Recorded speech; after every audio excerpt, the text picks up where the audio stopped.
Hi friends. காலையில் tiffin பார்த்திங்கன்னா நேரமாக சாப்பிட்ருங்க, சாப்பிடாமல் இருக்காதீங்க. ஏன்னு கேட்டிங்கன்னா எனக்கு நடந்து நான் உங்களுக்கு கூட ஷேர் பண்ணிக்கிறேன். நம்ம லேட்டாகி சாப்பிட்டுக்கலாம் அப்படின்னு அது இந்த வேலையை பார்த்துக்கிட்டு இருந்து கடைசி என்ன ஆகி போச்சுன்னா எனக்கு அல்சர் வந்துருச்சு. அல்சர் வந்தது எனக்கே தெரியல. அப்புறம் கல்யாண ஃபங்க்ஷனு அப்படிங்கிறதுனால அப்புறம் கடையில் வாங்கி சாப்பிட்டது அதெல்லாம் சாப்பிட்டு தான் எனக்கு அல்சர் ஆயிடுச்சு. ஆனால் எனக்கு அது தெரியல.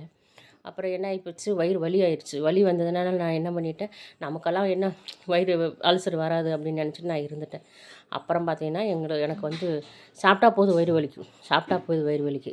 அப்புறம் என்னடா பண்ணுறதுன்னு சொல்லிவிட்டு அப்புறம் நானும் தயிர் சோறு 2-3 நாள் சாப்பிட்டு பார்த்தேன். அதுவும் சாப்பிடவே முடியல, இருந்தாலும் சாப்பிட்டேன்.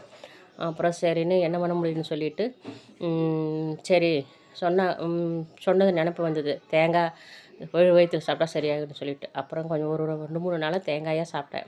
வெறும் வயிற்றுலே தேங்காய் சாப்பிட்டேன். அப்புறம் சரியாயிடுச்சு ஓரளவுக்கு.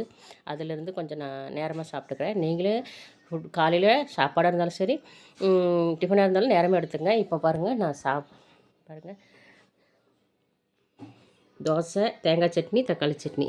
வாங்க ஃப்ரெண்ட்ஸ், சாப்பிட்லாம். ரெடியாக இருக்குது. நான் சாப்பிட போகிறேன், நீங்களும் வாங்க சேர்ந்து சாப்பிட்லாம். தேங்காய் சட்னி, தக்காளி சட்னி, தோசை, இட்லி. ஓகே ஃப்ரெண்ட்ஸ், முடிஞ்ச வரைக்கும் காலையில் டிஃபன் நேரமாக சாப்பிடுங்க. பிடிச்சிருந்தால் லைக் பண்ணுங்கள். ஓகே, பாய்.